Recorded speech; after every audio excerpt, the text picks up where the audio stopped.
Vamos abrir no livro do profeta Ezequiel.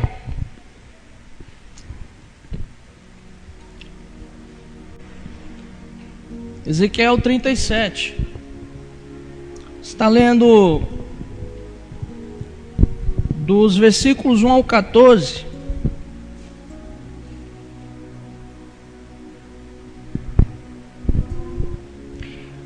Palavra do Senhor.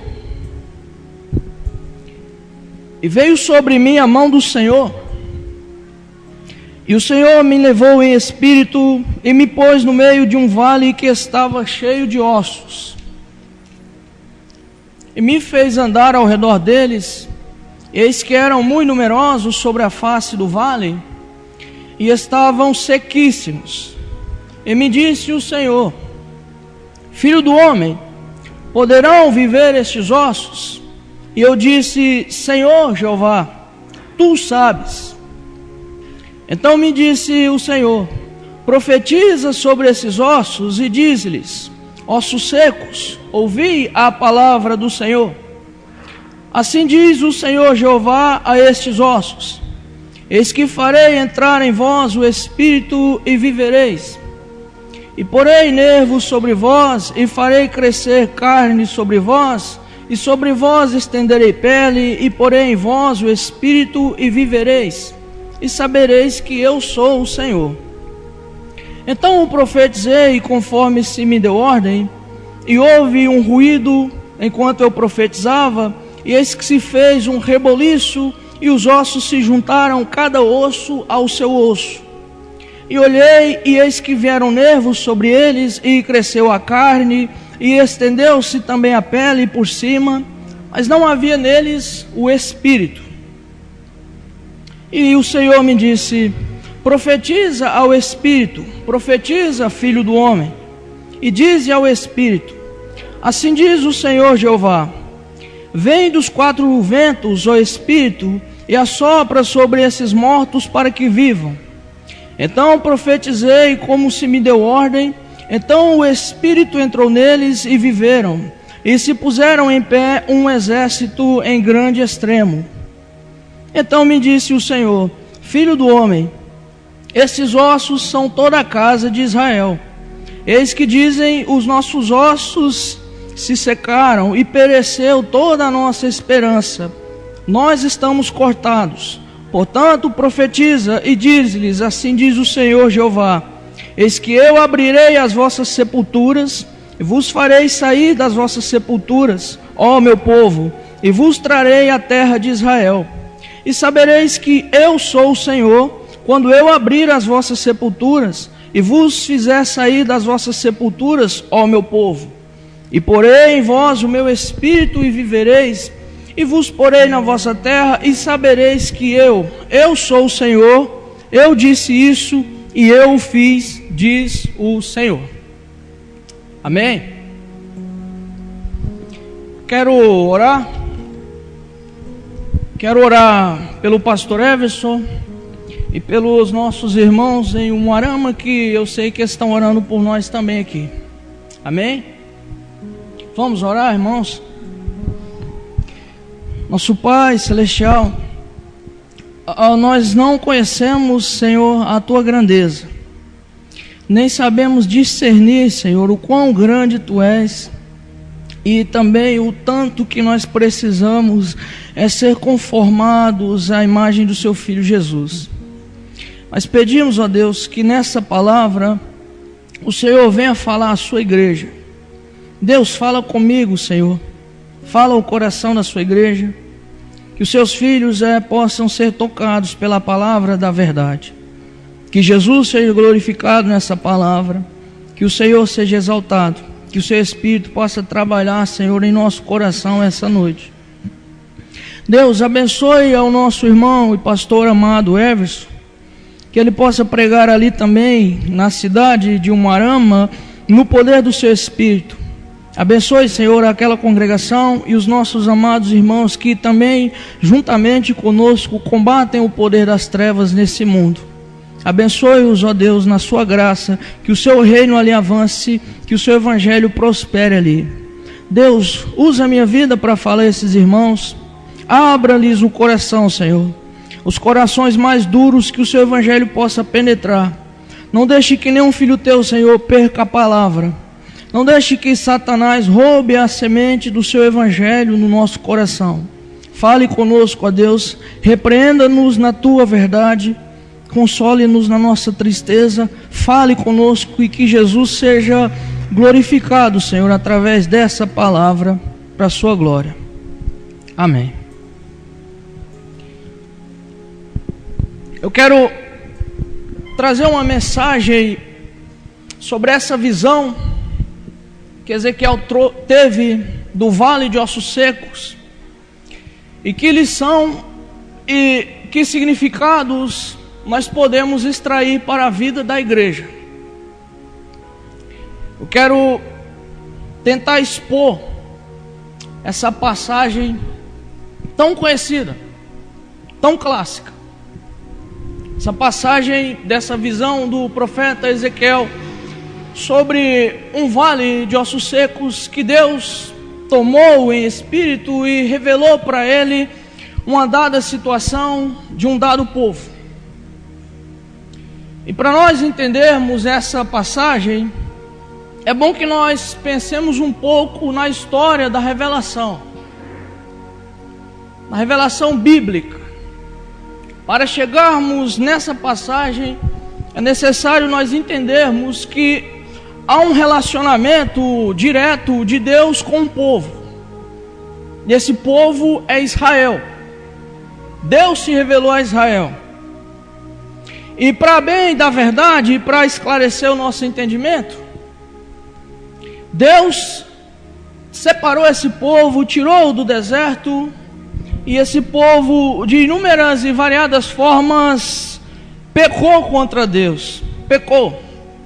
Eles foram pecando, até que o cálice da ira de Deus se encheu. E não deu mais para esse povo ser deixado aleatoriamente, vamos dizer assim. Quando nós olhamos para a Bíblia Sagrada, quando nós vamos lá para o primeiro livro dos Reis, no capítulo 11, diz a Bíblia que o povo de Israel começou a rejeitar Deus. Depois que Salomão morreu, o último rei da dinastia davídica, o último rei próspero e sábio, o homem mais sábio da terra, morreu. Ele teve um filho chamado Roboão. E diz a Bíblia que esse jovem não temia a Deus, era um ímpio, era o rei de Israel. E um dia ele foi tomar conselho com os seus sábios sobre o que fazer ao povo. E ao invés dele tomar conselho com os sábios de Israel, ele tomou conselho com os jovens que eram tal qual ele, sem noção da vida. E o povo veio até ele e disse assim: olha, reduz o cargo que Salomão teu pai pôs sobre nós, porque está pesado os impostos, está difícil ser um cidadão de Israel. E ele disse: se meu pai castigava vocês com açoites, eu vou castigar vocês com escorpiões. Se meu pai castigava vocês de forma assim, eu vou agravar o jugo. Diz a Bíblia que ali começou a divisão do povo de Israel. Então diz a Bíblia que as tribos se dividiram. 2 tribos ficaram com o reinado de Roboão. Então o reino de Israel, que era um grande reino, que foi solidificado através das dinastias de Davi, Salomão e Saul, que foi o primeiro rei de Israel. Então o reino se dividiu. Então 10 tribos foram para aquilo que se chama Reino do Norte. Então é por isso que quando nós lemos a Bíblia tem o reino de Israel e o reino de Judá. Então 10 tribos seguiram para o reino do norte, tendo um rei chamado Jeroboão como seu representante. O problema é que todos esses reinos, todos os reis que se levantaram, tanto no reino do norte quanto no reino do sul, com a capital em Jerusalém, foram reis ímpios que não temiam a Deus.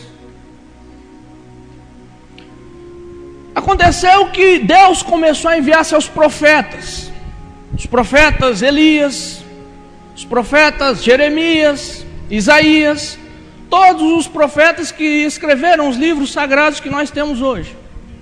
E diz a Bíblia: eu vos enviei meus profetas madrugando, exortando a que se arrependessem, e não ouviram. Até que Deus decidiu punir de vez. Até que Deus decidiu erradicar Israel da terra. Isso aconteceu. Isso aconteceu, por exemplo, lá por volta do ano 722, quando o rei dos assírios, o império assírio, veio e destruiu o reino do norte. Destruiu a terra, levou todo mundo cativo lá para a Síria. Isso está registrado lá em 2 Reis, capítulo 25. Deus fulminou a terra. Depois ficou o reino de Judá. Depois que Deus exterminou o reino de Israel, ficou o reino do sul. E Deus enviando seus profetas, e o povo não se arrependia. Até que por fim, Deus decidiu exterminar de vez o reino do sul. E o reino do sul era um reino mais, vamos dizer assim, politicamente religioso, mais solidificado, porque Jerusalém é a capital do povo de Israel, e era onde estava o templo de Deus. Mas aquele povo não se arrependeu, continuou pecando contra Deus, até que Deus decide usar o reino da Babilônia. Nabucodonosor, o príncipe dos caldeus, é aquele, vamos dizer assim, instrumento por quem Deus usa para trazer juízo àquela terra ímpia. Aquele povo que foi escolhido para cumprir uma missão, mas que falhou. E a Bíblia mostra que houveram 3 tomadas de Jerusalém, 3 deportações. Quando nós lemos Daniel capítulo 1, mostra que Daniel foi levado para a Babilônia. Foi uma primeira deportação. O rei da Babilônia veio até Jerusalém, prendeu o rei, colocou um vassalo no trono e levou alguns sábios para a Babilônia. Na primeira deportação, ao que se entende, Daniel foi junto. Por isso que aparecem aqueles jovens lá na Babilônia, Daniel entre eles e seus sábios amigos. Depois houve uma segunda deportação. E Jerusalém ainda continuou de pé. O rei Nabucodonosor levou o povo para a Babilônia, e juntamente com esses deportados, esses cativos, estava Ezequiel, que escreveu esse texto que nós estamos lendo aqui. Mesmo assim, mesmo Deus usando o rei Nabucodonosor por 2 vezes para castigar a cidade ímpia, mesmo assim o povo não se arrependeu. Não foi o suficiente. Não foi o suficiente 2 castigos. Até que por fim, quando nós lemos 2 Reis capítulo 25, quando no rei de Judá, quando no trono de Jerusalém estava o rei Zedequias, diz a Bíblia que Nabucodonosor, já enfurecido, já irritado até o nariz, ele entra em Jerusalém. Aliás, seus soldados entram, a cidade é destruída. O templo que o povo se apoiava e dizia: Deus não vai permitir que esse templo, que esse povo seja destruído, porque essa cidade é a cidade do Deus vivo, é a cidade do templo do Deus verdadeiro. Deus não vai punir seu povo, porque aqui se encontra a maior concentração dos seus utensílios sagrados. Deus nem ouviu essas besteiras. Deus destruiu até os alicerces. Jerusalém foi assolada, o templo foi destruído, os utensílios sagrados do culto foram transportados para a Babilônia, e o povo foi destruído completamente. Completamente. Ezequiel foi levado na segunda deportação. Lá na Babilônia, Ezequiel recebia profecias do que acontecia com o seu povo Judá, com o seu povo em Judá. E a visão do capítulo 37 aconteceu depois que Nabucodonosor já havia destruído completamente o templo em Jerusalém e a cidade. Levou o povo rico da terra embora para a Babilônia, escravizou todo mundo e deixou os pobrezinhos cuidando da terra para regar os campos que ainda rendiam alguns tomates para eles. Deus fulminou de vez. Essa visão do capítulo 37 diz respeito a uma restauração ao povo de Israel. Deus mostrou para Ezequiel a situação, tanto física, emocional, quanto espiritual do povo de Israel. Esse vale, segundo a gente lê no versículo 11 do texto que nós lemos, é a situação de Israel. A vida espiritual e física deles era exatamente isso. Era um vale de ossos. Eles estavam mortos, falidos, destruídos. E Deus deu essa profecia. E Deus disse que restauraria eles. O que de fato aconteceu.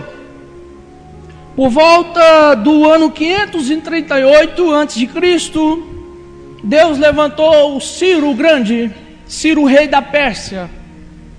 Isso está registrado no livro de Esdras, no capítulo 1. Ciro baixou um decreto,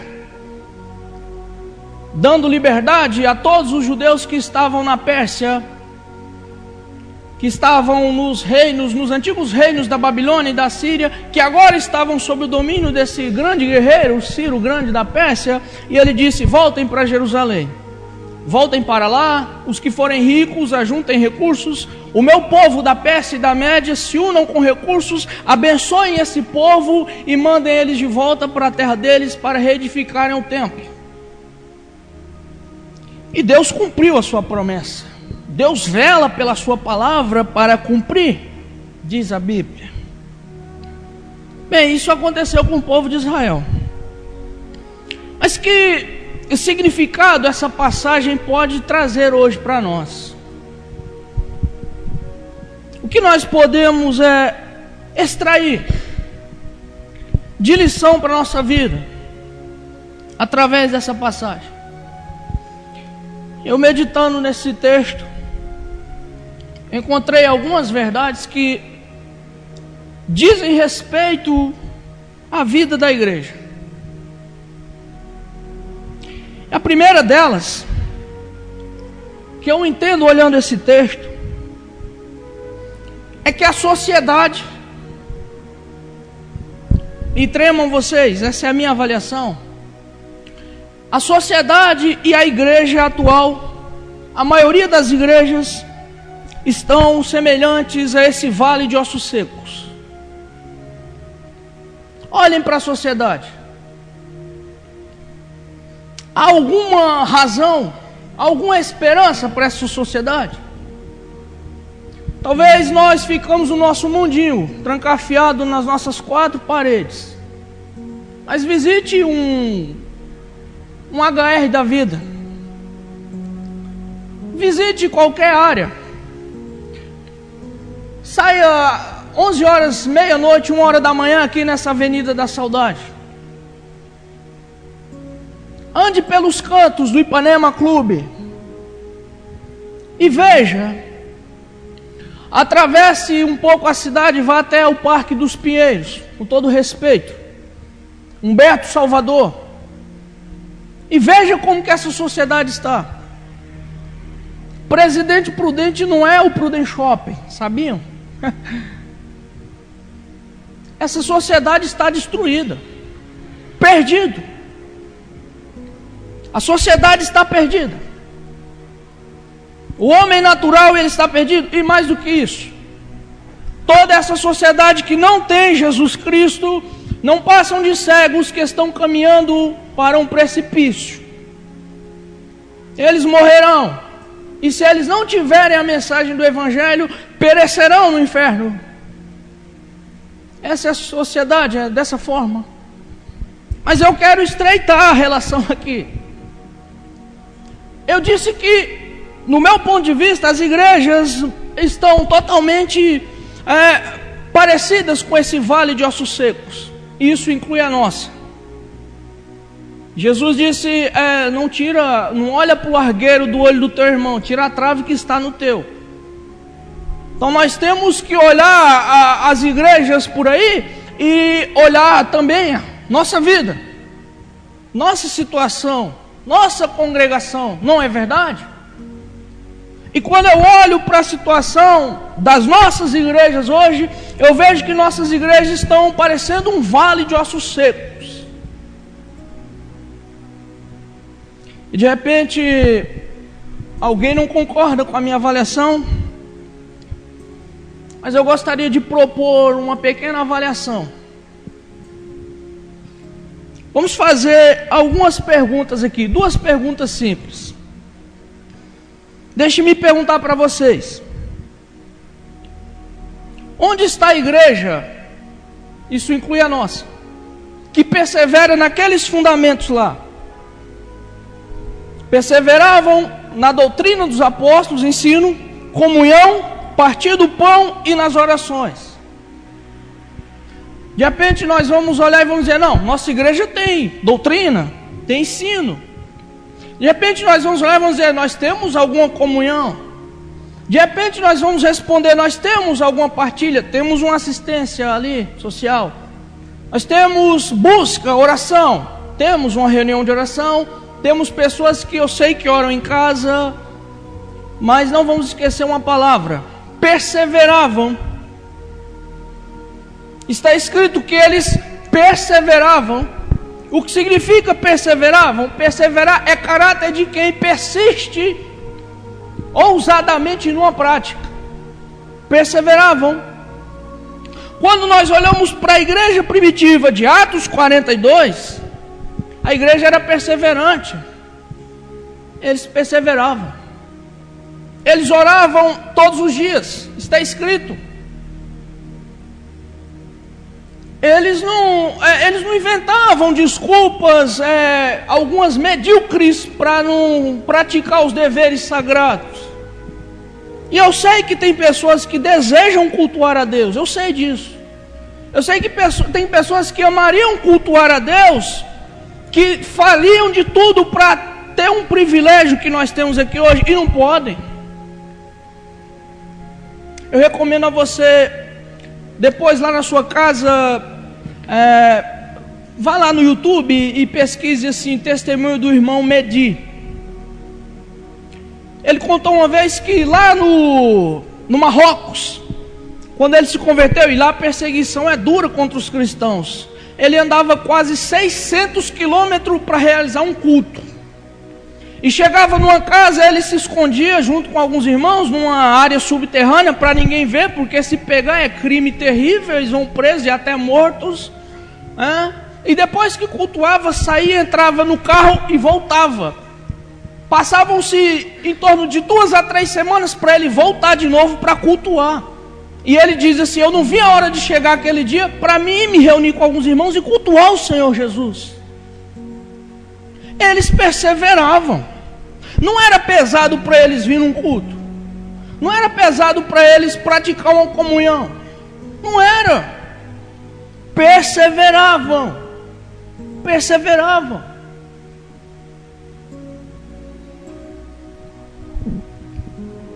Qual igreja que está perseverando assim hoje?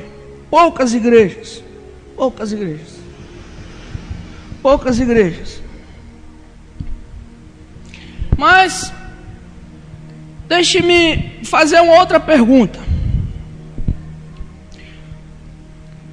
Onde está, eu perguntaria, o zelo e o fervor espiritual? Está escrito lá em Romanos 12, versículo 11. No zelo não sejam remissos, sejam fervorosos de espírito, servindo ao Senhor. Quando Paulo escreve Romanos, é um período de perseguição. É um período que, se você disser, eu sou cristão, você vai ser aceso como tocha no palácio de Nero. E eles eram fervorosos. Nos dias de Paulo, quando Paulo escreve, Paulo diz assim, vocês estão vendo essas pessoas que elas são eufóricas? Sabe esses adolescentes que ficam loucos para ver o Guerra Infinita do Capitão América? Sabe, o coração que vocês devem ter para ir cultuar a Deus é desse jeito. Mas Paulo, se a gente falar o nome de Jesus, a nossa cabeça está a prêmio. Não importa, sejam fervorosos de espírito. Eles tinham a cabeça a prêmio. Eles não podiam falar de Jesus, não podiam ouvir Jesus, não podiam confessar Jesus, mas amavam e pregavam Jesus. E nós? O que está acontecendo com as nossas igrejas?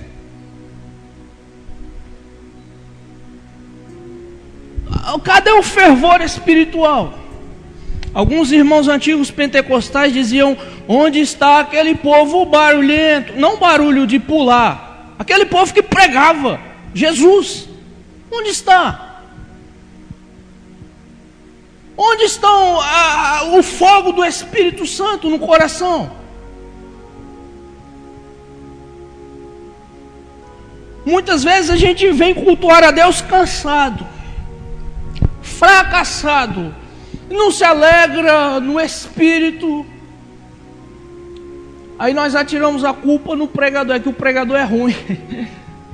Às vezes o pregador é ruim mesmo, eu sei. Mas, irmãos, onde está o nosso fervor espiritual? Onde está o nosso zelo pelas coisas de Deus? Onde está o nosso zelo? Zelo significa dar importância suprema a algo. Se você descobrir que você tem um câncer agora, você vai zelar, hein?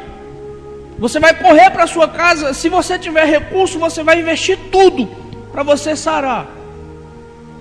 Isso é zelo, porque você zela pela sua saúde. A gente zela pelo nosso filho. Mas e as coisas de Deus? E o reino de Deus? E a palavra de Deus? Os princípios de Deus?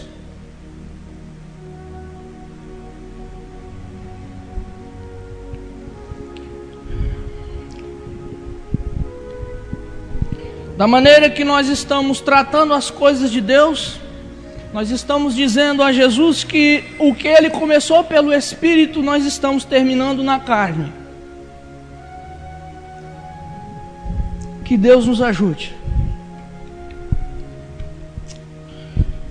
Eu não consigo ver hoje zelo, eu não consigo ver empenho, eu não consigo enxergar esforço de nenhuma parte. Começa de nós. Nós precisamos aqui nessa congregação, precisamos ter zelo por Deus. Nós precisamos despertar dessa apatia espiritual que nós estamos vivendo, irmãos. Não está tudo bem não, como nós pensamos não. Não está. Não está. E não é fácil pregar uma mensagem dessa. Talvez você até pense: João, você é muito radical. Você está sendo muito radical. Eu quero dizer só uma coisa para você: Satanás é mais radical do que eu, viu? E se um dia você estiver fora da presença de Deus, não foi por falta de alerta do João e nem do Everson, porque nós pregamos a verdade. Porque nós pregamos a verdade. Então diz a Bíblia: examine-se, pois, o homem a si mesmo. Então cada um de nós deve examinar mesmo. Deus, eu estou vivendo a minha vida correta diante do Senhor? Ou eu não faço parte de um desses soldados mortos desse vale de ossos secos? Porque o que nossas igrejas estão parecendo nada mais são do que vale de ossos secos. É isso que nós estamos parecendo. Vale de ossos secos.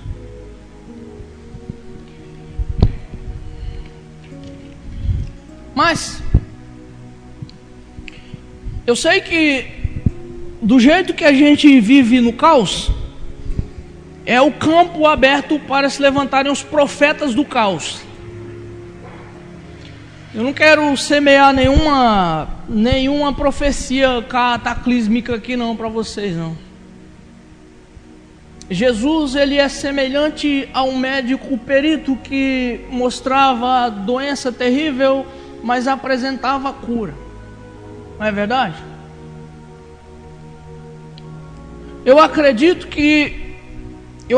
que esse texto, se ele nos mostra a situação terrível em que nós nos podemos achar, ele também mostra que pode haver uma solução para a nossa situação. Se a nossa vida espiritual, se a nossa comunhão espiritual está um caos, está como esse vale de ossos secos, se a sua vida, a minha vida estiver derrotada, destruída igual esse vale de ossos secos, eu entendo que nesse texto há alguma solução, há um caminho para a vida, para a igreja que está nessa situação. E que solução esse texto nos apresenta? Eu entendo que, primeiramente, é necessário termos visão. Visão. Está escrito que Deus fez Ezequiel enxergar a situação de Israel. Israel, Deus tratava Israel como uma nação, conforme eu disse, a sociedade. Deus tratava Israel como a sua igreja. Então, quando diz Israel, isso também pode significar tanto a sociedade quanto nós, a igreja. Então, eu entendo que o caminho para a solução da igreja, para as nossas igrejas saírem dessa apatia, em primeiro lugar é necessário termos visão. Visão. Diz um ditado bem popular e bem conhecido que o pior cego é aquele que não quer ver. Isso é verdade. Se você não conseguir enxergar que a situação espiritual da igreja está difícil, não adianta nada. Se nós não enxergarmos que está difícil, não adianta nada.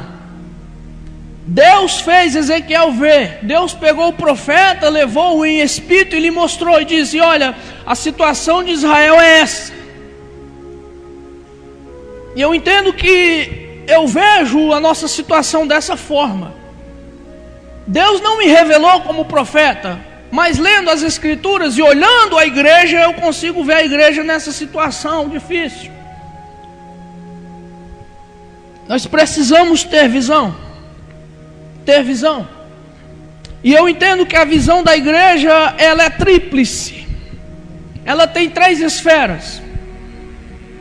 A igreja, a visão da igreja, ela primeiramente ela tem que ver Deus. Deus.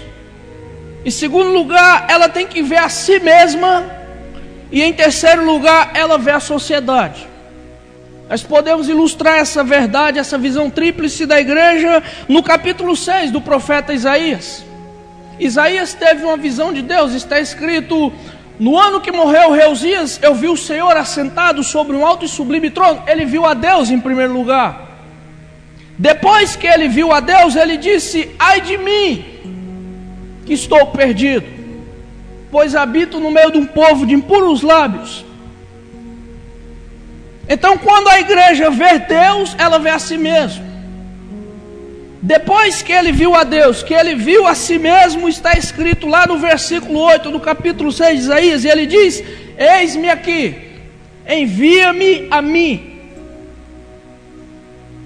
Então, irmãos, para que a igreja ela saia dessa situação, é necessário termos visão.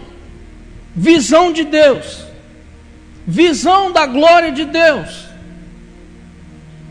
É necessário enxergarmos Deus. Deus. A grande razão da apostasia das igrejas hoje é porque perderam Deus de vista. As pessoas não vão mais no culto querendo ver Deus. Alguns vão buscar a bênção de Deus. Outros vão prometer de torto e à direito em nome de Deus. Mas a igreja verdadeira, ela tem que buscar Deus pelo que Ele é. Igual diz aquela música tão popular hoje: não o adoro pelo que Ele faz, mas pelo que Ele é. Deus.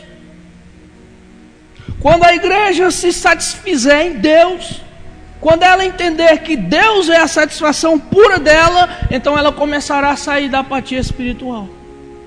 Isaías viu a Deus, viu Deus. Depois que ele viu Deus, ele viu a si mesmo. Porque o padrão de medida meu e seu não é os outros. O nosso padrão de caráter e de medida e de comparação é Deus. Então, quando nós formos medir os outros, vamos primeiramente medir-nos ao padrão de Deus. Então, quando Isaías viu Deus, ele disse: ai de mim, estou perdido. Porque ao ver a santidade, a majestade gloriosa de Deus, ele viu quão grande e grave era o seu pecado. Nós precisamos ter visão. Nós precisamos ver que o nosso pecado tem afastado Deus de nós. Nosso pecado em desprezar suas coisas. Nosso pecado em não agir conforme Ele manda. Nós temos pecado contra Deus. E Ele nos chama a vê-lo e mudar nossa vida perante Ele. Para depois então nós vermos a sociedade. Nós precisamos ter visão. Precisamos ver a glória de Deus. Nós não podemos perder de vista Deus, o Deus majestoso da igreja, o Deus santo da igreja. Nós precisamos voltar a ver Deus, sua mão poderosa, sua mão santa, sua mão digna, seu santo nome. Precisamos ver Deus. Precisamos ver Deus. Precisamos voltar a buscar a Deus em oração. Precisamos perseverar, como eu disse, na oração. Vamos nos reunir para orar. Vamos nos esforçar. Vamos buscar o Espírito Santo. Vamos buscar a glória de Deus. Vamos tentar, eu posso dizer assim, alcançar níveis de santificação maiores. Vamos tentar buscar níveis de elevação espiritual maiores do que estes. A palavra do Senhor nos diz em Jeremias 33, versículo 3: clama a mim e responder-te-ei, mostrar-te-ei coisas grandes e firmes que não conheces. Deus tem muito mais para que o seu povo desfrute dele do que essa pouca mesmice que às vezes nós desfrutamos. Deus tem. Deus tem. Então nós precisamos ver a Deus. Precisamos abrir os nossos olhos. Abrir os nossos olhos. Precisamos de visão. Em segundo lugar, eu entendo que para a igreja sair dessa apatia, além de visão, ela precisa ter fé no poder de Deus. Fé no poder de Deus. Quando Deus mostra para Ezequiel a visão do vale de ossos e diz: esse é Israel, no versículo 3 ele pergunta para Ezequiel, ele diz: Ezequiel, esse vale de ossos secos pode reviver? Eles podem ressuscitar? E Deus perguntaria para nós a mesma coisa: será que a igreja tem solução? Será que a sociedade perdida tem solução? Será que esse vale de ossos secos tem solução? E a Bíblia diz que Ezequiel disse: Senhor, tu sabes. Tu sabes. A palavra dele reflete confiança, fé no poder de Deus. Fé no poder de Deus. Irmãos, para que nós saiamos da nossa situação, para que a nossa vida tenha vigor, para que a nossa igreja tenha vigor, para que ela cresça, para que nós alcancemos os perdidos, nós precisamos crer no poder de Deus. Nós precisamos. E nós pregamos um Deus poderoso. E nós dizemos que Deus é poderoso. Mas a pergunta que não deve calar na nossa orelha é essa: será que as pessoas creem que cremos no que pregamos? Será que as pessoas creem? Será que quando nós dizemos assim, Deus é poderoso para salvar a sua vida, arrependa-se dos seus pecados, isso aí que tem na sua vida é falta de Jesus, esse desespero aí é porque você não tem Jesus? Será que elas creem? Será que elas sabem? Será que nós transpiramos para eles o que a Bíblia diz, o bom cheiro de Cristo? Poder. Quando Deus mostrou a visão para Ezequiel, ele disse, podem reviver esses ossos? Podem esses bancos vazios serem cheios? Eu não estou falando de números por si só, estou falando de salvação dos perdidos. Pode a sua vida espiritual ser revigorada? Pode a sua vida de oração ser ajustada? Pode a sua paixão pela palavra ser restaurada? Pode o seu amor, as verdades divinas, as convicções, as certezas da vida eterna poderão ser ressuscitadas na minha e na sua vida? E Ezequiel responderia, podem.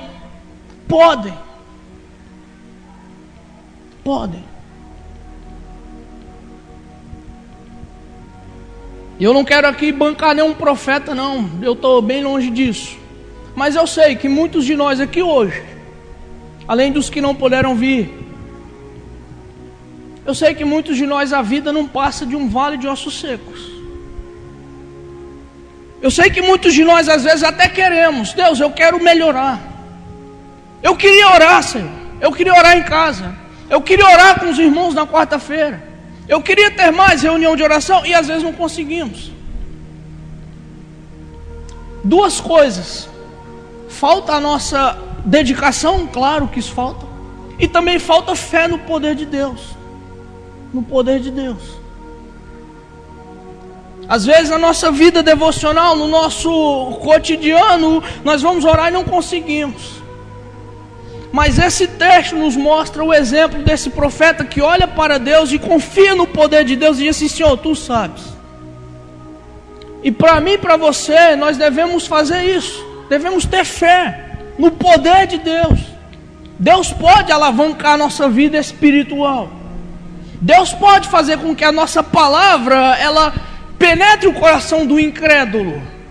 Deus pode restaurar a nossa vida espiritual. Deus pode.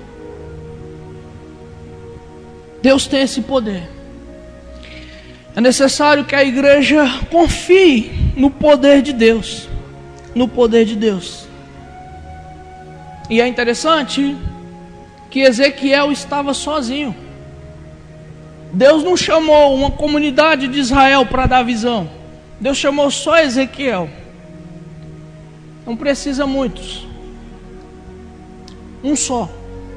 Se eu ou se um de vocês tivermos fé no poder de Deus, Deus pode transformar nossa igreja, nossa sociedade. Não precisa muitos. Só um só.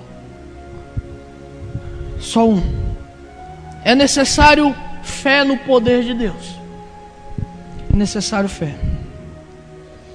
Mas em terceiro lugar, a solução da igreja, eu penso que passa pela ação. É necessário ação. E aqui é a minha definição de ação. Ação tem vários significados. Mas ação aqui eu defino como a missão da igreja. A missão da igreja. E quando eu olho para esse texto, eu consigo enxergar de forma nítida a figura da igreja no profeta Ezequiel. A missão da igreja, a ação, para que a igreja saia da sua pequenez, da sua restrição, da sua falta de vigor, é necessário cumprir sua missão. E esse texto me aponta algumas coisas que é a missão da igreja. Então, em primeiro lugar, o que nós precisamos fazer para que a igreja melhore? Pregar a palavra de Deus, conforme Deus ordena. Quando Deus chama Ezequiel, Ele mostra e diz, profetiza. Aí alguém já gosta de profeta aí, está vendo? Profecia. Não, profecia aqui significa levar a palavra de Deus. E a palavra de Deus era: profetiza, dize que esses ossos sairão da sepultura. E Ezequiel foi. E Deus nos chama a fazer a mesma coisa. João, eu mostrei que a igreja está difícil, eu mostrei para você, mostrei para o Everson, preguem. E nós pregamos. Mas não é suficiente só eu e o Everson pregar. É necessário que vocês também preguem entre si, cantando a palavra de Deus, falando entre vós com salmos, com cânticos espirituais. Levem adiante a palavra de Deus. Desfrutem a palavra de Deus na vida de vocês. Levem porções da palavra de Deus na rua, no trabalho, aos vizinhos. Palavra de Deus. Olha lá, perseveravam na doutrina, palavra, pregação do evangelho. Deus disse para Ezequiel: profetiza, prega para esses ossos. Prega, palavra de Deus.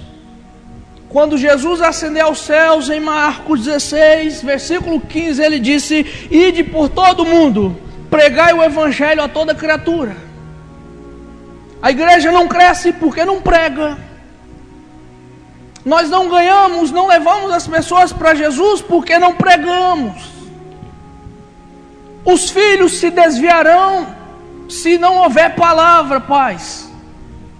As filhas sairão, irmãs, se não houver pregação para elas. Ah, mas eu preguei a vida inteira, o meu filho foi embora. Não importa, você cumpriu sua parte. Mas e se você não cumprir sua parte? Será pior.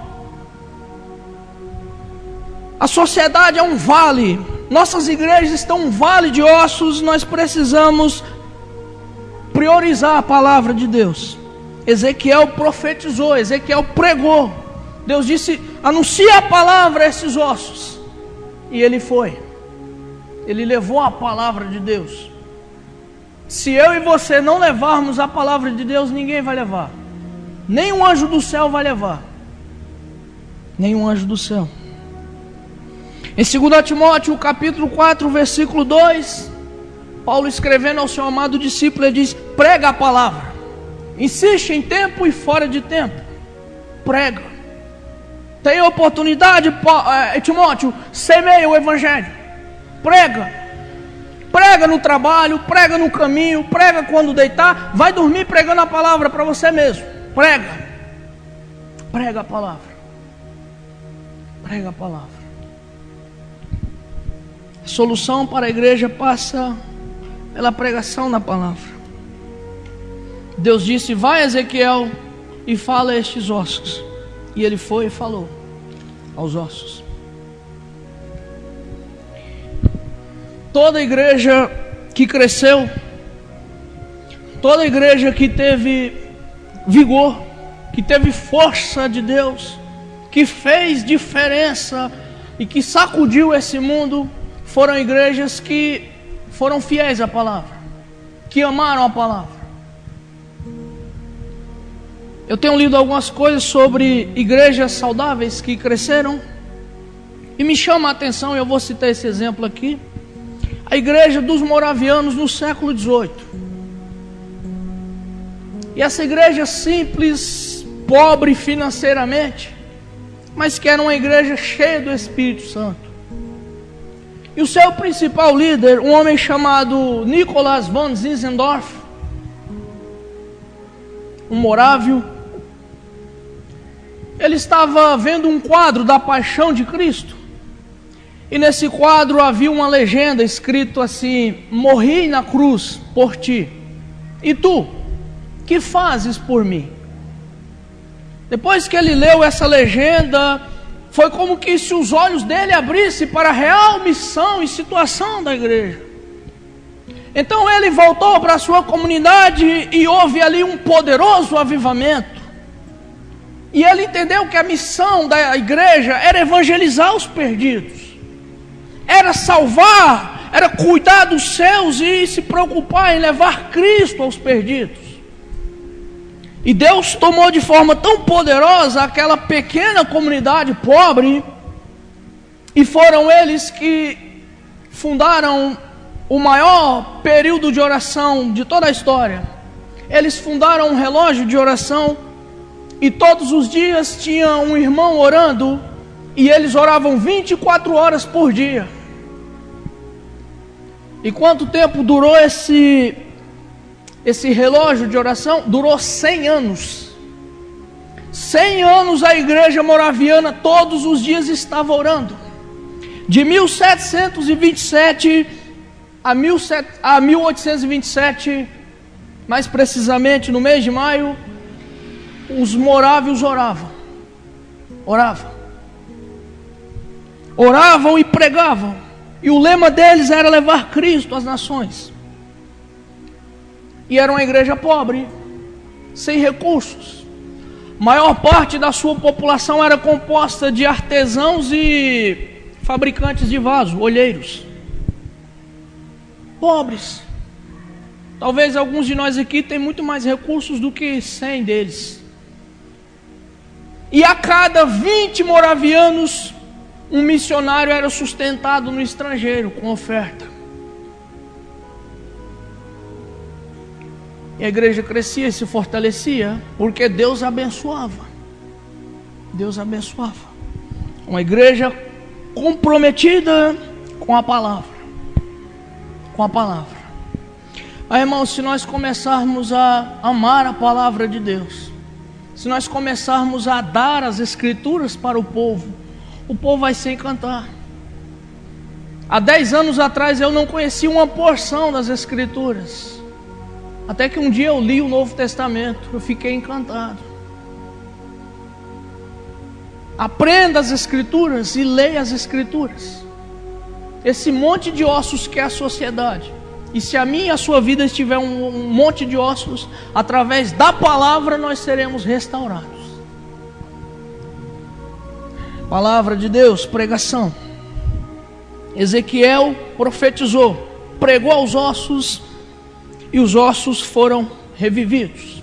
Através da propagação das escrituras, Deus pode nos restaurar a nossa força. Mas em último lugar, e eu quero encerrar, se é necessário a pregação constante da palavra, é necessário, em segundo lugar, o poder do Espírito Santo. E vejam vocês que o texto traz essa figura de linguagem. E veja que há duas restaurações no texto. E a primeira restauração, diz a Bíblia, que Ezequiel profetizou, e o exército foi restaurado à condição física. E se levantou um exército, mas diz o texto que não tinha vida. Não tinha vida. Ezequiel profetizou e os corpos, as caveiras, os esqueletos que estavam soterrados ganharam corpos e aparência. Um exército de soldados foi restaurado à condição física, mas não havia espírito neles. Não havia espírito. E Deus deu a ordem e disse: profetiza para que o Espírito venha. E Ezequiel profetizou, e o Espírito Santo veio e trouxe vida para aquele exército. Nos ensina duas coisas isso: que a igreja não pode militar pelo braço de carne dela, de que a igreja ela não tem vida só por causa da sua corporação, só por causa da sua aparelhagem, de que não temos força alguma se não for pelo poder do Espírito Santo. Um exército se levantou de homens fortes, era um exército, mas não tinha vida. Isso me faz lembrar de Jesus e dos apóstolos, porque quando Jesus ascendeu aos céus, em Lucas 24, versículo 49, e Atos 1, versículo 4, Jesus disse: eu vou aos céus, e vocês têm uma missão, vocês vão levar meu evangelho aos 4 cantos da terra. Mas ele disse: não saiam de Jerusalém, até que do alto sejam revestidos de poder. Não saiam, vocês, João batizou alguns, mas vocês vão ser batizados com o Espírito Santo. Não saiam. Assim como é errado deixarmos de ir, é errado ir sem preparo. Ninguém pode fazer a obra de Deus sem o poder de Deus. Ninguém pode fazer nada em nome do reino, para o reino, não fará se não houver a atuação do Espírito Santo. Assim como Deus comissionou seus apóstolos, Jesus mandou seus apóstolos, não deixou eles irem sem eles terem o poder do Espírito Santo. E eu estou seguro de que o que falta nessas igrejas modernas, que falta na nossa igreja, na minha, na vida do Everson, na sua, é poder do Espírito Santo. Falta-nos poder do Espírito Santo.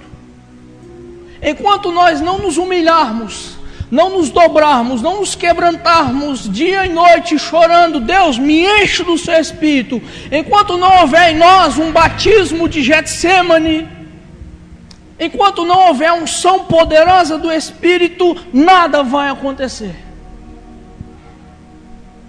E eu suplico a você, vamos clamar pelo Espírito. Vamos buscar o Espírito Santo. Vamos buscar esse revestimento de poder. O poder do Espírito Santo. O poder do Espírito. Falta poder? Falta poder? Talvez nós até sejamos formosos como o exército que foi restaurado a carne e os tendões e os músculos, mas falta-nos a vida do Espírito em nós. Falta-nos. E deixa eu esclarecer rapidamente aqui, que há uma grande diferença entre ter o Espírito Santo e ser cheio do Espírito Santo. E essa diferença é vista em Efésios. Quando Paulo escreve em Efésios 1,13, ele diz assim que recebemos o Espírito quando cremos. Mas em Efésios 5,18 ele diz: sejam cheios do Espírito Santo. E ele fala ainda em Efésios 3, versículos 16, ele diz: eu oro para que vocês sejam cheios do Espírito Santo. E em Efésios 3, 19, ele diz assim: para que vocês sejam tomados da plenitude do Espírito Santo. Plenitude é completude, não faltar nada. Quando uma pessoa está cheia do Espírito Santo de Deus, significa que Deus vai agir de inúmeras e variadas formas através da vida dela. Uma coisa é você ter uma partícula, uma coisa é você ser totalmente cheio do Espírito Santo. Só o poder do Espírito Santo, só quando nós formos revestidos da plenitude do Espírito Santo, é que a igreja poderá ser fortalecida, ela poderá ser alavancada desse vale de ossos em que ela se encontra. Só pelo poder do Espírito Santo. Deixa eu encerrar essa parte e esse tópico. Deixa eu dar um exemplo de um poderoso avivamento que aconteceu no século XVIII. Deixa eu citar um homem de Deus chamado George Whitefield.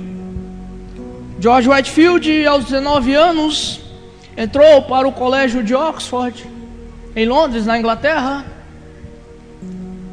E ele se filiou àquilo que alguns chamam de Clube Santo.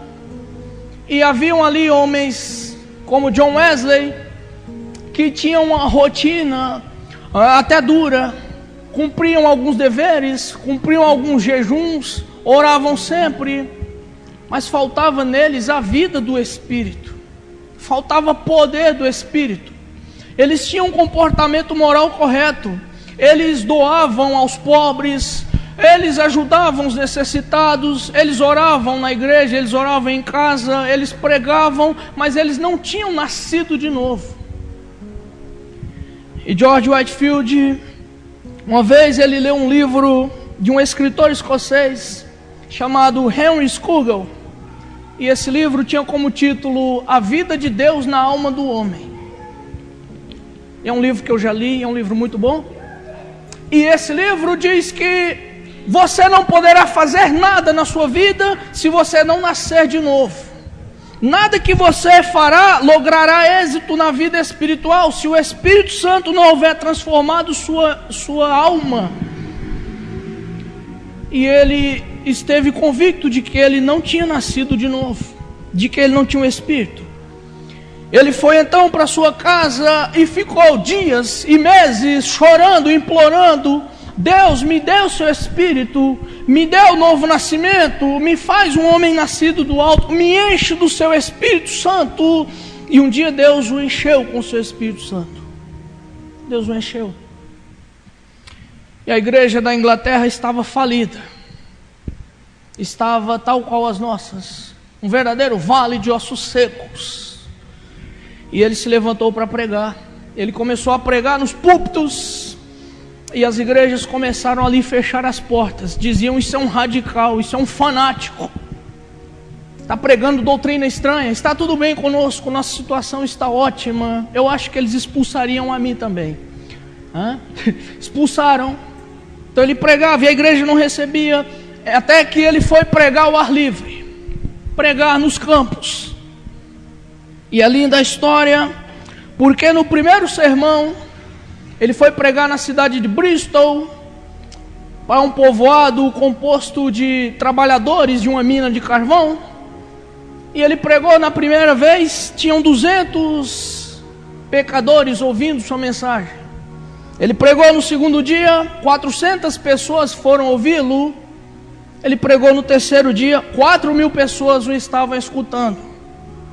No quarto dia, Deus encheu ele de um Espírito Santo de uma forma tão poderosa que 10.000 pessoas foram ouvi-lo pregar. 10.000 pessoas. E um fato curioso, e ele escreve assim no seu diário: eu vi que a mão de Deus era poderosa e que o fruto ali era autêntico, porque ele percebia o trabalhar de Deus no coração deles. Porque eram mineiros empoeirados de carvão, irmãos, e a pele deles era suja de pó de carvão preto. E quando o pregador estava pregando, ele via as marcas das lágrimas que desciam nos seus rostos, porque eles estavam sendo transformados pelo poder do Evangelho. Porque Deus batizou, porque Deus encheu, Deus deu da plenitude do seu Espírito Santo a um jovem, George Whitefield. Ore por nós, ore por mim. Vocês não sabem o que é a plenitude do Espírito. Eu não sei. Mas quando Deus enche alguém do seu Espírito Santo, Ele faz coisas tremendas, poderosas. Pessoas cheias do Espírito Santo podem mudar a situação da nossa igreja. O que nós levamos anos para fazer, Deus faz em um dia, em uma hora, se o Espírito Santo de Deus habitar profundamente em nossas vidas. Amém? Deus abençoe. Vamos ficar de pé.